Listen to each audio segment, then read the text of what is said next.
आज हम बात करें तो आज हमारा शासक चलेगा राज सिंह।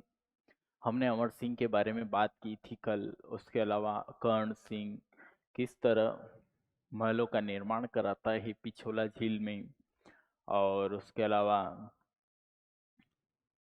अमर सिंह की मुगल मेवाड़ संधि, उसके बारे में भी अपन ने कल बात की थी। तो मुगल मेवाड़ संधि हो जाती है, उसके बाद युद्ध बंद हो जाते हैं। तो अपना शासक रहेगा आज का, कौन रहेगा आज का शासक? राज सिंह।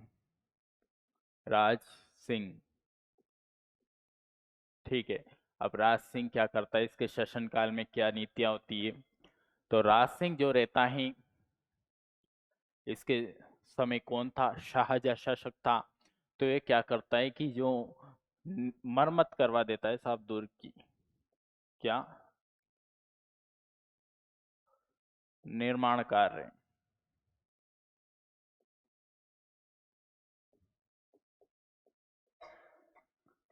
निर्माण कार्य प्रारंभ करवा देता है। जो मुगल मेवाड़ संधि हुई है, उसमें ये कहा जाता है कि आप लोग जो दुर्ग लेंगे चित्तौड़गढ़ और मांडलगढ़, इसका निर्माण कार्य नहीं करवाया जाता है, पर जो राज सिंह रहता है, राज सिंह के द्वारा निर्माण कार्य करवाया जाता है। तो वो संधि का उल्लंघन करना हो गया, क्योंकि संधि में ये बात थी। तो संधि का उल्लंघन करना मतलब वापिस मुगलों के साथ युद्ध की नीति अपनाना। तो वो कौन करता है? वो राज सिंह करता है। उसके बाद हम आगे बात करें तो इस संधि को होती है तभी शाहजहाँ था। कौन? शाहजहाँ अपना एक सेनापति था, उसका नाम था सेनापति सादुल्ला खां। अब इसको भेजता है साहब चित्तौड़ का कंस्ट्रक्शन कार्य जो चालू करवा देता है, निर्माण मरम्मत कार्य। कौन? राज सिंह। उसी समय क्योंकि मेवाड़ वालों को युद्ध किए हुए बहुत समय हो गया था, तो ये सोच रहे थे कि क्या करे, कुछ ना कुछ तो करे बैठे बैठे। उसी समय जो राज सिंह था, ये उल्लंघन करता है मुगल मेवाड़ संधि का। अब मुगल मेवाड़ संधि का ये उल्लंघन करता है, जैसे उसी समय कौन करता है? राज सिंह, ठीक है। और सेनापति कौन? सादुल्ला खां रहता है। वो जो निर्माण कार्य कराया जाता है, मरम्मत कार्य, उसको तोड़वा दिया जाता है। जो शाहजहाँ था ये सेना भिजवाता है, और सादुल्ला खां जो रहता है वही निर्माण कार्य रुकवा देता है। ये बात हो जाती है। उसके बाद उसी समय एक शाहजहाँ जो था, इसके 4 पुत्र थे, आपने नाम भी सुना हो तो उनमें भी उत्तराधिकार संघर्ष हुआ। तो औरंगजेब का मौन समर्थन करता है, किसका? औरंगजेब का। औरंगजेब का राज सिंह जो रहता है वो मौन समर्थन करता है साहब, क्योंकि अधिकतर राजस्थान के जो राजा थे वो दारा शिकोह का साथ दे रहे थे। और इन ये 4 भाई थे, दारा शिकोह, औरंगजेब, शुजा और मुराद। ये चारों भाई थे। कौन? औरंगजेब। तभी इनमें उत्तराधिकार संघर्ष होता है कि राजा मैं बनूं, बड़ा कहता है राजा मैं बनूं। तो ऐसे चारों भाइयों में उत्तराधिकार चक्र होता है। तो दारा शिकोह सबसे बड़ा भाई था, फिर सेकंड नंबर पर औरंगजेब था। तो जो अधिकतर राजा थे, जैसलमेर हुआ, अपना जोधपुर हुआ और जयपुर, ये सब किसका साथ दे रहे थे? दारा शिकोह का। तभी जो मेवाड़ रियासत के उस समय राजा कौन? राज सिंह। राज सिंह को एक पत्र भेजता है। कौन? औरंगजेब। औरंगजेब कहता है राज सिंह से कि देखो राज सिंह जी, आप मेरे भाई और मेरे दोनों में उत्तराधिकार संघर्ष चल रहा, इसलिए आप किसका साथ दोगे? राज सिंह जी पत्र लिखते कि साहब मैं तो न तेरा साथ दूं और न तेरे भाई का औरंगजेब का साथ दूं युद्ध भूमि में। तभी जो औरंगजेब कहता है कि बहुत बहुत धन्यवाद, आप किसी के तरफ साथ मत देना, क्योंकि मेवाड़ रियासत जिसकी भी तरफ साथ देगी, जैसे सुजा की तरफ साथ देगा राज सिंह, तो मेवाड़ रियासत एक बहुत बड़ी रियासत हुआ करती थी। तो जिसकी तरफ मेवाड़ रियासत रहेगी तो उसका पलड़ा भारी रहेगा। ऑफ कोर्स ये बात हो सकती है।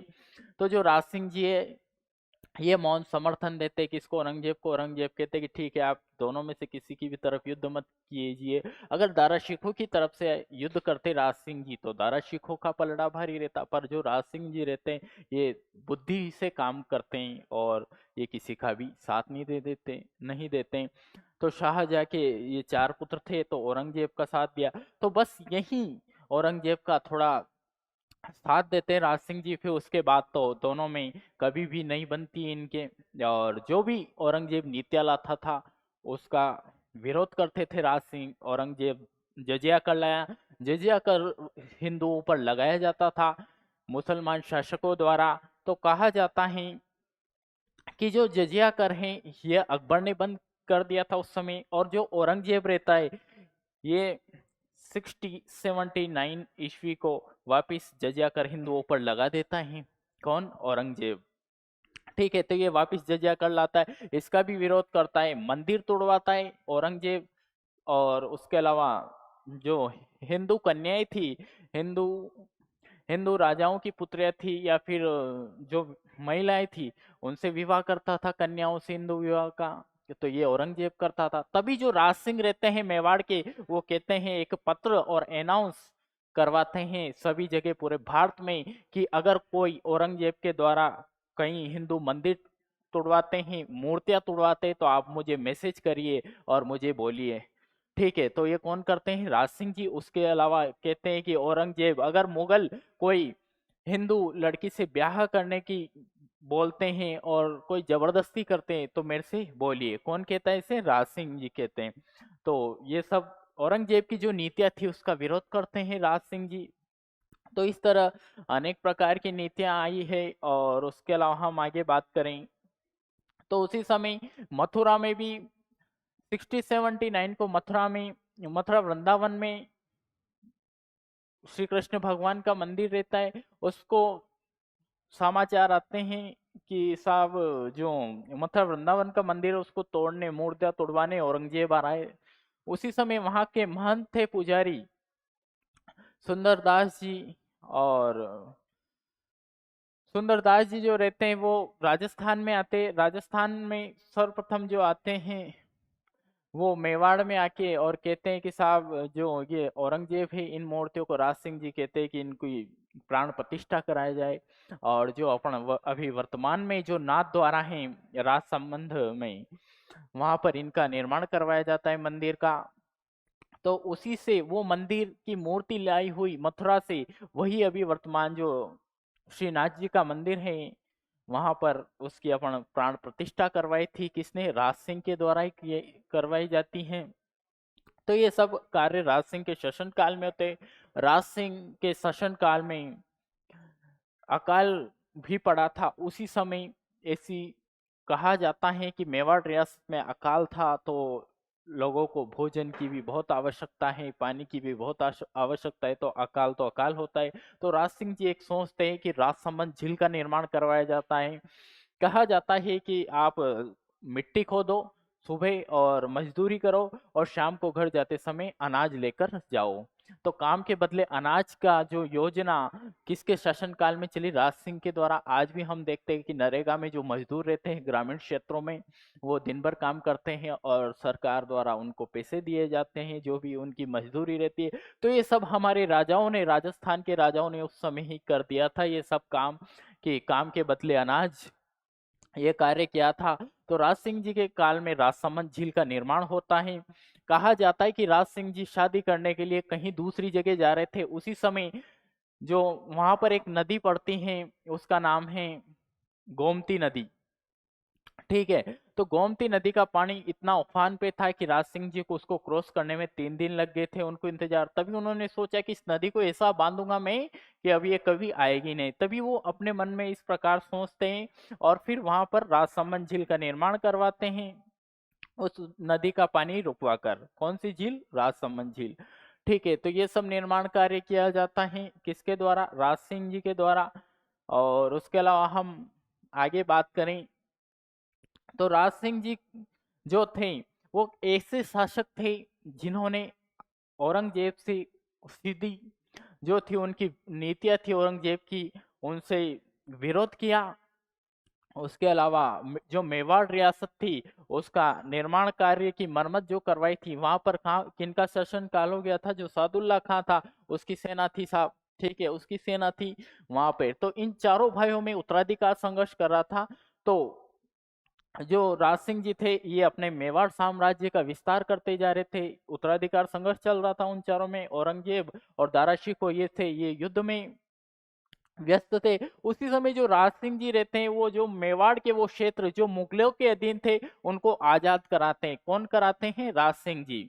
जहां पर मुगल सेना का पड़ाव था कुछ क्षेत्र में, वहां पर उनको हटाकर दूर और मेवाड़ पर पूर्ण रूप से अपना शासनकाल बढ़ाते हैं और विस्तार करते हैं। तो जो मुगलों के अधीन थे वो क्षेत्र मेवाड़ के, उनको वापिस ले लेते हैं राज सिंह जी।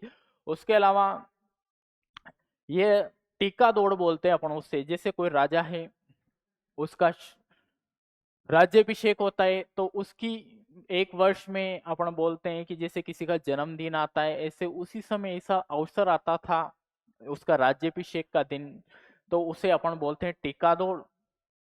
तो वो कार्य किया जाता है राज सिंह के जी के द्वारा। तो ये सब कार्य जो राज सिंह जी के शासनकाल में होते हैं, अपन अभी विस्तार से बात करते हैं राज सिंह जी के शासनकाल की, ठीक है।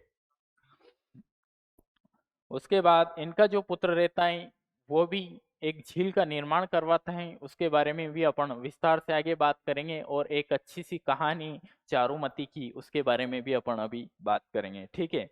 तो महाराजा राज सिंह, इनका शासनकाल 1652 से और 1680 ईस्वी तक रहता है। ये बहुत महत्वपूर्ण है राज सिंह जी। कुंभा के बाद कहा जाता है कि मेवाड़ साम्राज्य में कुंभा के बाद सर्वाधिक निर्माण कार्य जिसने कराए वो राज सिंह जी ही रहते हैं, जिन्होंने सर्वाधिक मेवाड़ में विकास कार्य करवाए हैं कुंभा के बाद। फर्स्ट तो कुंभा और सेकंड राज सिंह जी, ठीक है। तो राणा राज सिंह ये कट्टर हिंदू शासक थे साहब। कौन? राणा राज सिंह, ठीक है। बिल्कुल हिंदुओं के प्रति अपनी आस्था रखते थे, मंदिरों और इनमें अच्छी श्रद्धा रखते थे भगवान में। उसके बाद राणा राज सिंह दो मुगल शासकों की सेवा में रहे थे, शाहजहां और औरंगजेब। ये दोनों इनके अपोजिट जो मुगल शासक थे वो कौन थे? शाहजहां और औरंगजेब, ठीक है।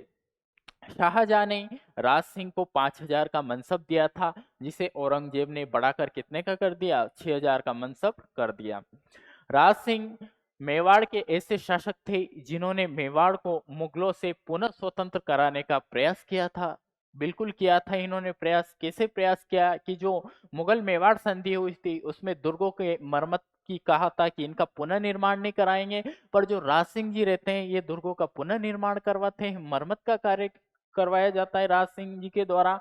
उसके अलावा किशनगढ़ की एक राजकुमारी थी, क्या नाम था उसका? चारुमती। उसका विवाह औरंगजेब के साथ निश्चित हुआ था, परंतु जो राज सिंह जी रहते हैं इसका विरोध करते हैं और चारुमती से स्वयं विवाह कर लेते हैं।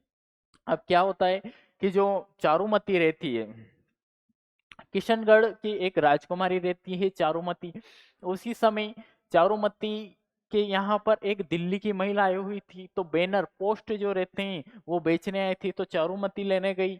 तो चारुमती जाती है उस समय, तो देखती है तो वो कहती है कि राणा सांगा और उसके अलावा बप्पा रावल, महाराणा प्रताप को इनके बैनर देखती है कि अच्छे हैं, इनको लेते अपन खरीदते। उसी समय जो दिल्ली सल्तनत से जो महिला आई थी वो कहती है कि ये बैनर भी तो देख, औरंगजेब जी का बैनर है साहब, ऐसे कहती है। तभी जो चारुमती रहती है, सहेलियां थी, उनको बुलाकर और औरंगजेब का बैनर लेकर और उनको रख के और उससे पांव तले दबा देती है और उसको टुकड़े टुकड़े करके कहती है उस महिला से कि जो शासक है दिल्ली का औरंगजेब उसको दे देना। कौन कहती है ऐसा पंगा? कौन लेती है? चारुमती, ठीक है। अब चारुमती ये करती है, तभी वो महिलाएं जो थी वो जाती है औरंगजेब के दरबार में और कहती है कि साहब राजा जी, जो आप दिल्ली सल्तनत के ऐसे बड़े शासक के, जो किशनगढ़ की एक राजकुमारी ने आपका ऐसे अपमान किया। जो औरंगजेब रहता है वो मैसेज करता है, पत्र लिखता है इसके जो किशनगढ़ के इनके पिता थे उनके, कि मैं आपकी पुत्री चारुमती से विवाह करूंगा। तभी चारुमती मना कर देती अपने भाई से, अपने पिता से, कि नहीं मैं औरंगजेब से विवाह नहीं करूंगी। तभी जो चारुमती थी और चारुमती के पिता और भाई दबाव बना रहे थे कि तेरे को विवाह करना पड़ेगा, नहीं तो खां औरंगजेब बहुत खतरनाक शक्तिशाली शासक है, वो अपने साम्राज्य को तबाह कर देगा, वो प्रजा को तबाह कर देगा, इसलिए तेरे को ये जहर का घूंट तो पीना ही पड़ेगा। कौन कहते हैं? इसके भाई और पिता।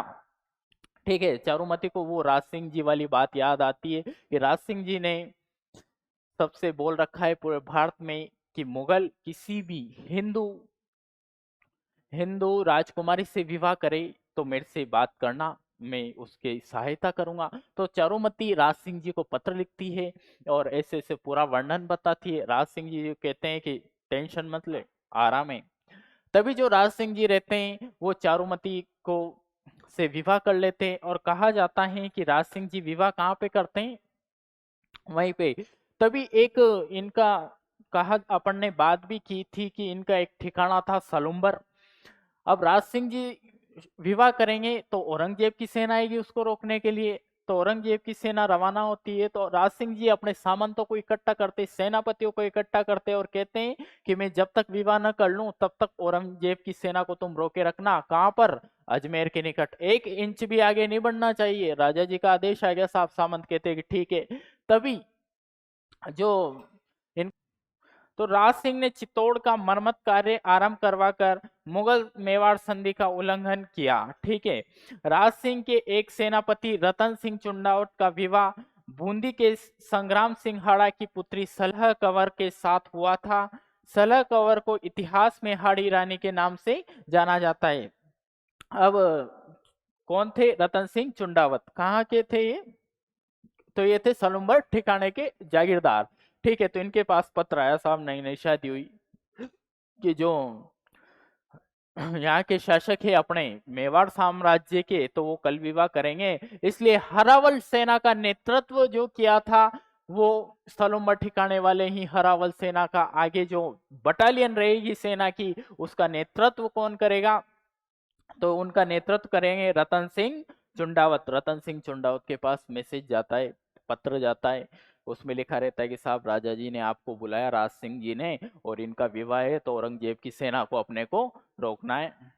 तभी जो ये रतन सिंह चुंडावत रहते हैं ये मना कर देते हैं कि साहब मेरी तो नई नई शादी हुई है, राजा जी तो बहुत सारी शादियां करते रहते हैं। और तभी ये ऐसे बोलते, तो इनकी पत्नी थी सलह कंवर हाड़ी रानी, वो कहती है कि आप हरावल सेना के नेतृत्व करता हैं, आपके वंशज रहे हैं चुंडा जी, उन्होंने वचन दिया है कि मेवाड़ के लिए हमेशा हम समर्पित रहेंगे, तो आपके जो वंशज है उनका अपमान करना होगा अगर आप नहीं जाएंगे। और हरावल सेना का नेतृत्व तो हमेशा आने वाली पीढ़ियों तक छीना जाएगा। हरावल सेना का नेतृत्व तो आने वाली पीढ़ियां कहेगी कि अपना बड़ा बूढ़ा ऐसा था कि विवाह के चक्कर में ही नहीं गया।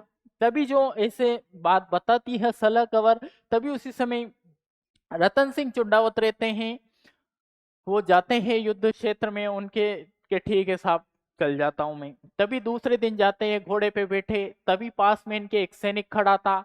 उस सैनिक से कहते हैं, और जो हाड़ी रानी थी सलह कंवर वो देख रही थी झरोकों में से कि जा रहा साहब अपना राजा युद्ध लड़ने। तभी जो सलह कंवर को देखते हैं, कौन?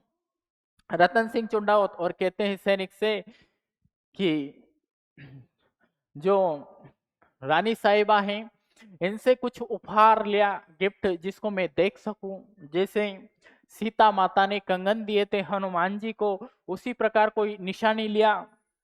तभी जो रतन सिंह है इसका सैनिक जाता है और कहता है रानी साहिबा से कि जो राजा जी है ये कुछ उपहार मांग रहे। तो सलह कंवर सोचती है कि ये राजा आज अभी भी युद्ध भूमि क्षेत्र में जाते समय मेरे को देख रहा, तो इसकी कोई गारंटी है कि ये युद्ध भूमि क्षेत्र में लड़ाई लड़ेगा? ऐसे करते तो सलह कंवर जो रहती है वो अपना सिर काट कर उस सैनिक को दे देती है। और जो राजा थे, कौन? रतन सिंह चुंडावत, इनको बहुत दुख होता है, तो उनका जो सैनिक था वो उनके पास उनका सिर लेके आया। तो जो राजा थे वो देखते हैं, उनको बहुत दुख होता है। तो कहा जाता है कि जो अजमेर का औरंगजेब की सेना के साथ जो युद्ध हुआ था रतन सिंह का, वो बहुत भीषण युद्ध हुआ था। रतन सिंह जो उनकी पत्नी थी सलह कंवर, उनका जो सिर था बाल सहित यहाँ पर टांग लेते हैं और बहुत बुरी तरह युद्ध करते हैं, उनको बहुत क्रोध, गुस्सा वो बहुत आता है औरंगजेब की सेना को, और कहा जाता है कि रतन सिंह ने अजमेर से 1 इंच भी औरंगजेब की सेना को आगे नहीं बढ़ने दिया था। ऐसा भीषण युद्ध हुआ था उनके साथ। तो ऐसे ऐसे राजस्थान में ऐसी ऐसी महिलाएं हुए हैं जिन्होंने अपने पति को भेंट स्वरूप अपना सिर भी दे दिया था। तो ये इतिहास आज भी सलह कवर के लिए जाना जाता है, और आज भी राजस्थान पुलिस की महिला जो बटालियन है उसको हाड़ी रानी के नाम से भी उसका नाम है। तो ऐसी ऐसी वीर वीरांगना राजस्थान की धरती पर हुई है। तो सिर मांगे सतराणी और काट दियो शतराणी, तो ऐसी ऐसी कहावतें इतिहासकारों और कवियों के द्वारा राजस्थान के बारे में बताई गई हैं। उसके बारे में हम आगे बात करें तो राज सिंह की एक पत्नी राम रसदे ने उदयपुर के निकट जया बावड़ी त्रिमुखी बावड़ी का निर्माण करवाया था। राज सिंह जी की एक और पत्नी थी राम रसदे ने उदयपुर के निकट बावड़ी और त्रिमुखी बावड़ी का निर्माण कराती है। ठीक है। उसके बाद राज सिंह ने विजय कटकातु की उपाधि भी धारण की थी। जो राज सिंह थे उन कौन सी उपाधि धारण करते हैं? विजय कटकातु। ठीक है। औरंगजेब ने 1669-70 में वृंदावन मथुरा के मंदिर में अनेक मंदिर व मूर्तियों को तोड़वाया था। कौन तोड़वाता है? औरंगजेब। जिनमें से गुसाई दामोदर जी महाराज कुछ मूर्तियां बचाकर मेवाड़ में लेकर आए थे, जिनमें श्रीनाथ जी व द्वारकाधीश की मूर्तियां प्रमुख हैं। ठीक है। तो यहाँ के पुजारी थे महंत दामोदर दास जी, वो इन मूर्तियों को लेकर आए राजस्थान में। जो इनका निर्माण करवाया मंदिरों का नए नए राज सिंह जी के द्वारा, और यह मंदिर है नाथ द्वारा में। ठीक है। उसके बाद हम आगे बात करें तो राज सिंह ने मेवाड़ में निम्न मंदिरों का निर्माण करवाया। कौन कौन से मंदिरों का निर्माण करवाते हैं राज सिंह जी? श्रीनाथ जी का मंदिर सिंहाड़, कहाँ पर? आधुनिक नाथ द्वारा, अभी वर्तमान में इसको अपन बोलते हैं नाथ द्वारा। यहाँ पर श्रीनाथ जी की मूर्ति अच्छी भव्य बहुत सुंदर मंदिर है, प्राचीन। ये राज सिंह के शासन काल में ही बनवाया था। और आज भी अंबानी राजघराना जो भारत का है वो इस मंदिर पर दर्शन करने आता है। कौन सा?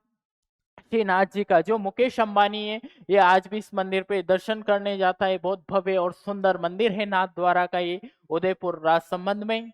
उसके अलावा द्वारकाधीश मंदिर कांकरोली राजसमंद में, जगत अंबिका माता जगती गांव उदयपुर में, और मेवाड़ का खजुराहो भी इस मंदिर को कहा जाता है। आगे हम बात करें तो औरंगजेब ने 2 अप्रैल 1679 को जजिया कर धार्मिक पर पुनः लागू किया था। जो औरंगजेब रहता है वो हिंदुओं पर 1679 को जजिया कर लगा देता है। इसका विरोध कौन करता है? राज सिंह जी। उसके बाद राज सिंह जी ने कांकरोली के निकट राजनगर बसाया था। राणा राज सिंह के समय मेवाड़ में अकाल पड़ा था। इस अकाल प्रबंधन के लिए और मेवाड़ की कलात्मक प्रवृत्तियों को प्रोत्साहन देने के लिए गोमती नदी का पानी रोककर राज संबंध झील का निर्माण करवाया था। कौन कराते हैं? राज सिंह जी। तो राज सिंह जी के शासनकाल में सर्वाधिक विकास की भूमिका रही है। कुंभा के बाद जो सर्वाधिक विकास कराया किसने कराया? राज सिंह जी ने। उसके बाद हम आगे बात करें तो राज संबंध झील की नौ चौकी पर राज सिंह जी ने 1676 में राज प्रशस्ति नामक एक शिलालेख लिखवाया। जो राज प्रशस्ति शिलालेख लिखवाया इसमें अपन ने प्रथम जो फर्स्ट क्लास थी मेवाड़ की उसमें बात की थी बप्पा रावल से लेकर और राज सिंह जी तक का इसका उल्लेख मिला है। और इसमें 25 शिलालेख है, उन पर ये निर्माण कराता है। विस्तार से सभी का विस्तार बताया हर राजा का कि किस तरह की क्या भूमिका रही है। तो ये 25 शिलालेखों का जो है इसको राज संबंध झील के राज प्रशस्ति नामक शिलालेख लगवाया था इन्होंने। राजसमंद झील के उत्तरी किनारे को नौ चौकी कहा जाता है। इस नौ चौकी पर घेवर माता का मंदिर है। कौन सी माता का मंदिर स्थित है? घेवर माता का मंदिर। ठीक है। राज प्रशस्ति की रचना रणछोड़ भट्ट द्वारा की गई थी। राज प्रशस्ति पर रणछोड़ भट्ट के संस्कृत के ग्रंथ राज प्रशस्ति महाकाव्यम की को उत्कीर्ण किया है। जो राज प्रशस्ति है ये किस भाषा की है? संस्कृत भाषा की। संस्कृत भाषा में इसका पूरा उल्लेख लिखा हुआ है बप्पा रावल से लेकर और राज सिंह तक। इसका उल्लेख लिखा हुआ है। राज प्रशस्ति में 1676 तक का मेवाड़ का प्रामाणिक इतिहास मिलता है। इस प्रशस्ति से मेवाड़ के शासकों की तकनीकी योग्यता की जानकारी भी मिलती है कि मेवाड़ के कैसे कैसे वीर योद्धा शासक हुए हैं, महान महान। ठीक है। राज प्रशस्ति 25 शिलालेखों पर खुदी हुई है। इसे संसार का सबसे बड़ा शिलालेख माना जाता है। जो राज प्रशस्ति है इसमें 25 शिलालेख है और ये संसार का सबसे बड़ा शिलालेख माना जाता है। ठीक है। उसके बाद अपना अगला राजा आएगा राणा जयसिंह। इसका शासनकाल 1680 से 98। राणा जयसिंह ने भी 1687 से 91 के मध्य उदयपुर में जयसंबंध झील, जिसे मीठी और कृत्रिम झील का निर्माण कराते हैं। कौन कराते? राज सिंह जी के पुत्र जयसिंह। ठीक है। इसका निर्माण करवाया था और इस झील को डेबर झील के नाम से भी अपन जाना जाता है। इस झील में ऐतिहासिक काल में 7 टापू बने हुए हैं। अब राज सिंह जी झील का निर्माण कराते हैं, जयसंबंध झील। तभी इनका पुत्र जो था वो पिता से मिलने जाता है, तो राज सिंह जी कहते अरे नहीं, बाद में मिल लेंगे। ऐसे कहते अभी मैं व्यस्त हूँ, बिजी हूँ, अभी झील का निर्माण चल रहा है। तो जो जय सिंह था ये भी अपने मन में ये सोचता है कि पिताजी ने राजसंबंध झील बनाई है, मैं इससे भी बड़ी झील का निर्माण कराऊंगा। तो वो झील कौन सी है? वो झील है जयसंबंध झील। इसका निर्माण कराता है। पिता ने तो कौन सी झील बनाई थी? राजसंबंध झील। और पुत्र कौन सी बनाता है? जयसंबंध झील। तो ऐसे ये भी जयसंबंध झील का निर्माण कराया जाता है इसके शासनकाल में। उसके बाद सबसे बड़ा जो टापू है उसको बाबा का भाखड़ा कहते हैं इस झील में, और सबसे छोटा टापू उसे प्यारी कहते हैं, और पायरी भी से कहा जाता है। ठीक है। प्यारी कहलाता है ये। 7 टापुओं में से सबसे बड़ा बाबा का भाखड़ा, सबसे छोटा प्यारी कहलाता है। औरंगजेब ने और राणा जयसिंह के मध्य 1681 में मुगल मेवाड़ संधि हुई वापिस। और इस संधि के अनुसार क्या क्या शर्त रही है? तो पहली शर्त रहती है कि राणा जयसिंह द्वारा औरंगजेब के विरुद्ध मारवाड़ के शासक अजीत सिंह की मदद नहीं की जाएगी। जयसिंह के द्वारा जो मारवाड़ का राजकुमार था शासक, उसकी अजीत सिंह की मदद नहीं की जाएगी। उसके बाद राणा जयसिंह ने जजिया करके बदले पुर, मंडल, बदनौर और भीलवाड़ा के परगने औरंगजेब को सौंप दिए थे। कहा जाता है कि 1679 में औरंगजेब के द्वारा जजिया कर लगा दिया जाता है हिंदुओं पर। तो उसको रोकवाने के लिए, बंद करने के लिए जो जयसिंह था वो प्रयास करता है, संधि करता है औरंगजेब से। और जो बदनौर भीलवाड़ा के जो परगने थे, पुरमंडल मंडल, ये सब उसको उपहार में दे देता है। कौन? जयसिंह। किसको? औरंगजेब को। तो आज ये बात हो जाती है अपनी कि राज सिंह जी के शासन काल में अनेक निर्माण कार्य हुए। उसके अलावा जो उनके पुत्र थे जय सिंह, वो जयसंबंध झील का निर्माण कराते हैं। तो ये अनेक विकास कार्य कराते हैं। उसके बाद अगला जो शासक आएगा अपना महाराणा अमर सिंह द्वितीय, उसकी बात हम अगली क्लास में करते हैं। धन्यवाद।